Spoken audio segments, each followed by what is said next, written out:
Hey guys, what's going on? My name is Jonathan Reich. I'm a licensed CPA in the state of Louisiana, and today I wanted to talk to you about something that is near and dear to my heart, and that is how to do less accounting. And you might be like, wait, what? Why does a CPA, why does someone who's got a lot of accounting experience want us to do less accounting? Like, isn't he worried about losing his job and stuff like that? And the answer is no.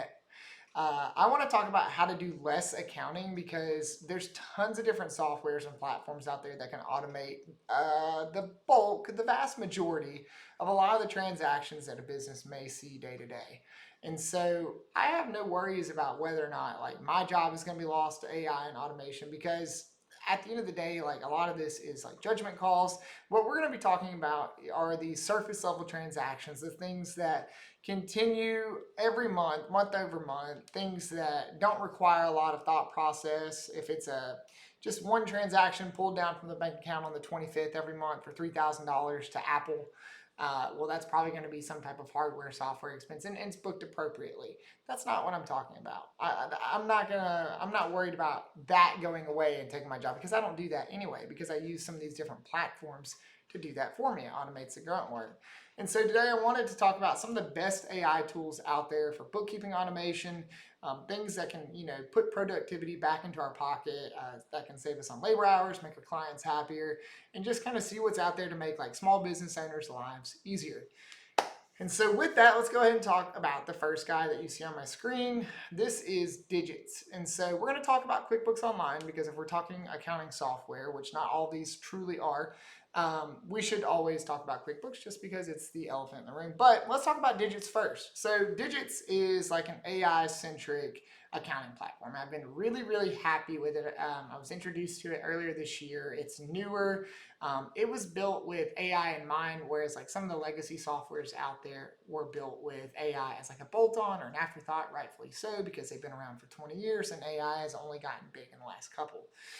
So what I really like about Digits first is the price. I think it's very fairly priced. You can't see it on the screen here because, well, I'm on my dashboard, but it starts at $35 a month, and then you get a pretty good host of features for that, and then it scales up to $100 a month, and then you get enterprise custom solutions. So for that $100 a month, I think that's going to be fine for most businesses, and you get a whole slew of like AI powered thought processes, things to really just like take the burden off of you. And so I could walk through some of the aspects of Digits, but that's not really what this video is about, because we do have a lot of different softwares to talk about today. But it's very powerful. I think around 99% of my transactions can be automatically coded.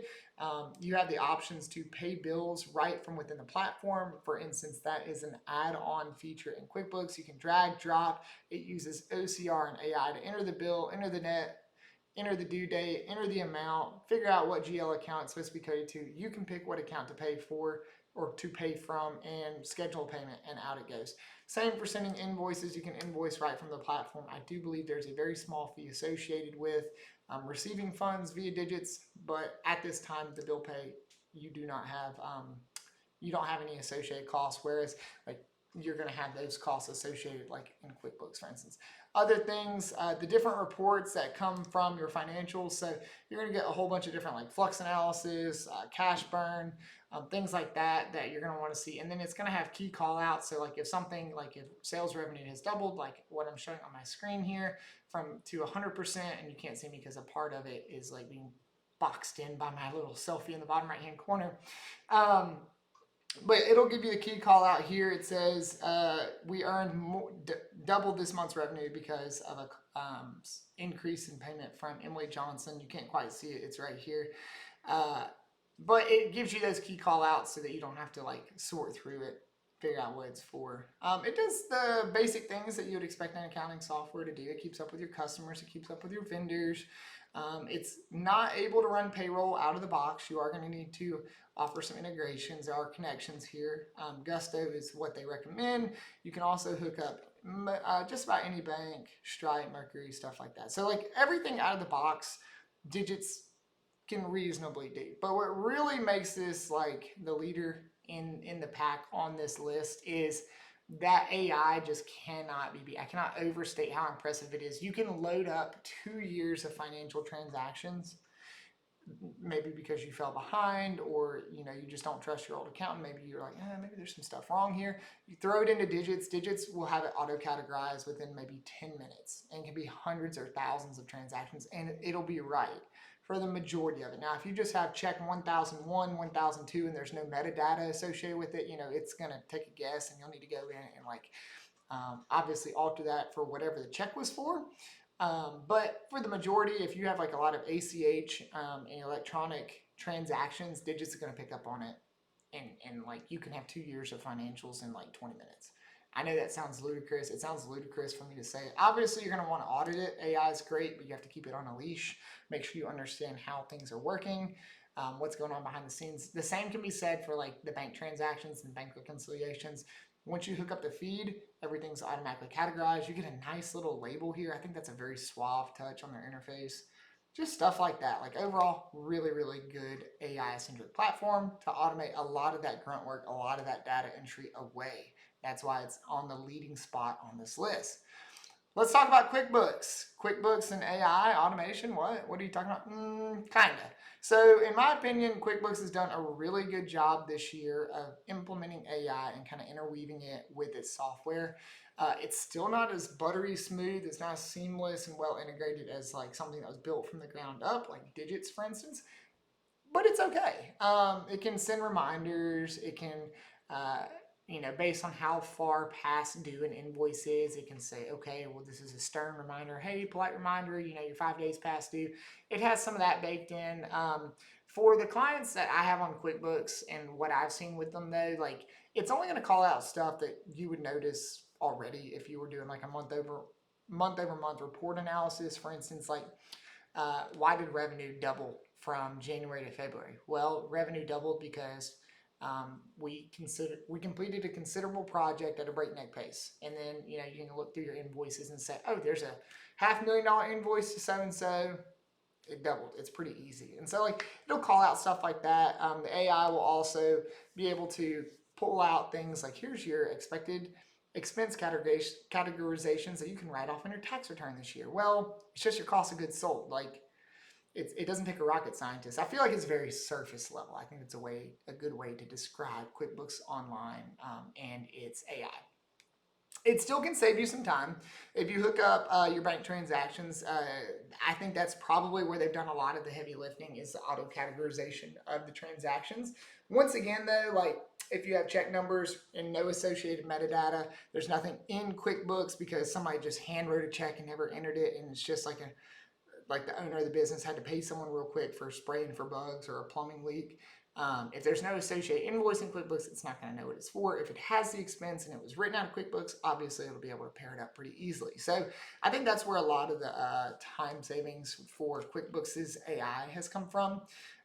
But in terms of things like payroll or paying bills or accounts receivable, like it has focused on that. Intuit has focused on that, but you're going to get nickel and dime for that, which I don't really appreciate. Like I have some clients who run payroll. They've got maybe 40, 50 employees. And for the payroll module that we're using and for the QuickBooks tier that we're using, the QuickBooks tier is $275 a month, plus the payroll tier, which is another $85 a month, plus $12 per employee. I mean, it's like almost $1,000 a month for some of these clients. I mean, granted, they get payroll. They don't have bill pay implemented, and they don't have the accounts receivable module implemented, so they're not paying those fees. And so it can only go up from there. And so obviously they have more employees than most small businesses, I feel like, but that just goes to show like QuickBooks can really add up quickly. But it plugs and plays with just about anything, any software, any third-party integration. So it has that over Digits, whereas Digits is still new, relying on a lot of API and Plaid connections. QuickBooks has just been around longer, so hats off to that. But overall, I still think there is automation that Intuit has implemented. I think it wouldn't be fair to go through this list without mentioning it. So those are the two accounting platforms. Let's talk about maybe something that's not an accounting platform. So this is kind of like a hybrid. It's AI and people. So BotKeeper is people and machines, essentially. So all of your documents get sent over to BotKeeper, essentially, and then the machines, in this instance, like the people behind the machine, are going to be able to analyze what it's for. If like there's an exception or something like that, similar to how Digits does a lot of that, except it's in-house. But BotKeeper is going to handle the bulk of the volume, like recurrent transactions. And then when AI gets confused, because it's not perfect yet, as we all know, the humans behind the mirror, behind the smoke screen, will step in and say, oh yeah, that's what this is for. So it effectively just, to me, BotKeeper effectively just outsources that data entry layer. You're still going to need a GL. You're still going to need a true robust accounting system, i.e. Digits, QuickBooks Online, any Sage, Intacct, NetSuite, whatever. And then this just helps keep the bloat down, essentially. It just kind of categorizes, smooths the data, and then sends it over to where everything is going to be repeatable, understandable. That's what BotKeeper does. So overall, pretty good, but the trade-off to note is it's integration. Like, you really are probably going to need QuickBooks or Xero. You need to make sure that it does integrate. Otherwise, it's just a data silo, which causes headaches, causes pain. We don't need that type of opaqueness in 2025. The next one I want to talk about is Zeni. So I like Zeni for certain use cases. I do not like Zeni because I'm a CPA. I'm a control freak. I want to be able to manage my own stuff. Zeni is basically finance team in a box. So I don't want to touch it. I don't want to think about it. Handle it, essentially. It's kind of like Pilot or Finta. It's an outsourced accounting firm without the professionalism, I guess you could say. It's really a bookkeeping firm, in my opinion. So really great for startups, for folks who don't want like to have a full stack finance team in house. And then they handle it all. They'll pay the bills. They do use AI to get context and do a lot of the heavy lifting, so that they don't have 10,000 bookkeepers. They're using software. They're using automation. But it's kind of an in between, and that's why I think it deserved to make the list. It's got a pretty smooth dashboard. You can see it flickering across my screen right here. And so it really tells people who are founders, startups, here's the key components. Here's your cash burn. It's kind of like some of those reports on Digits. It just talks about here's your runway, churn, stuff like that. And so it's got a really suave interface. It works really well. If you fit their box, in my opinion, if you want like really granular controls, you want to be able to call someone and say, hey, what was this charge for?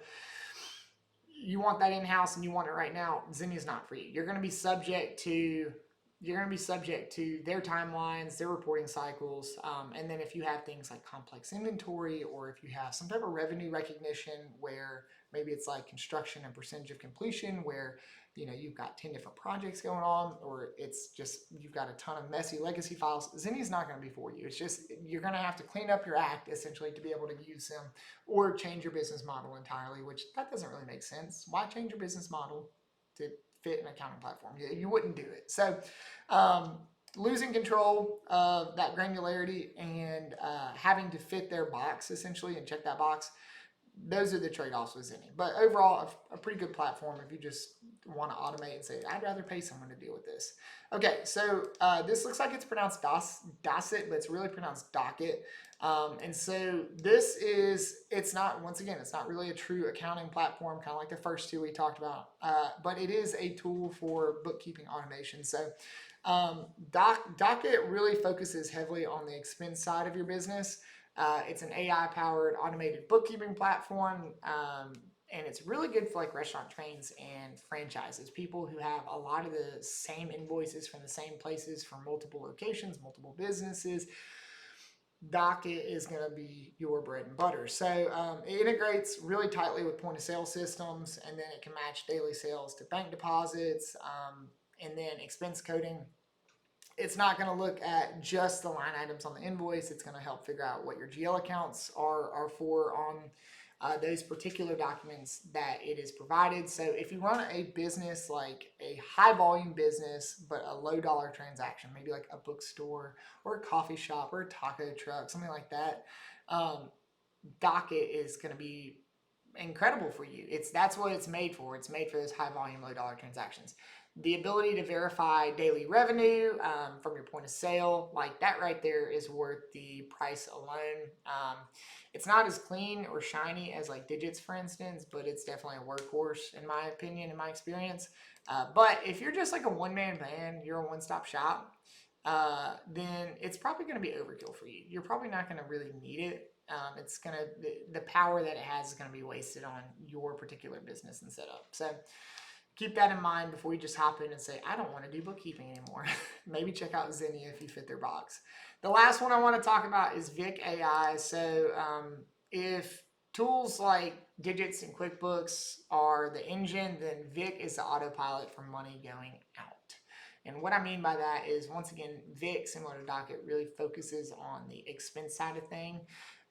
It's really going to help do your AP automation. And so if you've got a couple accounts payable clerks, maybe you've got 2 or 3 of those, you're running a decent sized business, turning over 1,000 bills a month, Vic can help with that, just like Bill.com can, for instance. But Vic seems to lean a little bit more heavily on that AI aspect, which is why I wanted to include it.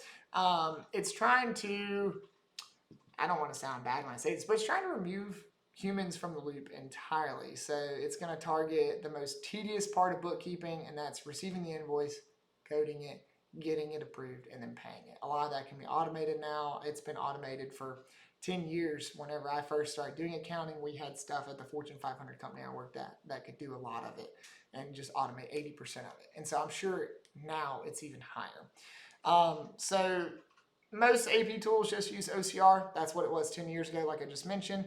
But Vic AI uses like a massive data set that has been trained on just tons of historical transactions. And so it's a little bit more robust. It's going to get it right more.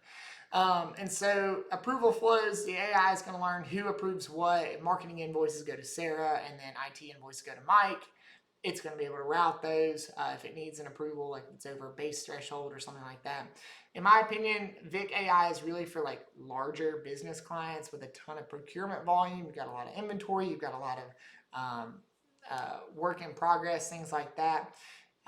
That's who Vic AI is made for. Because in my experience, surprisingly, even with small businesses, the error rate for like manual AP is so high. Like it's surprisingly high. And like double entries, fat fingers, paying things twice. Like I see it all the time, and that's just money out the door. If nobody catches it, you know, unless the vendor is like a good guy and says, hey, you accidentally double paid me.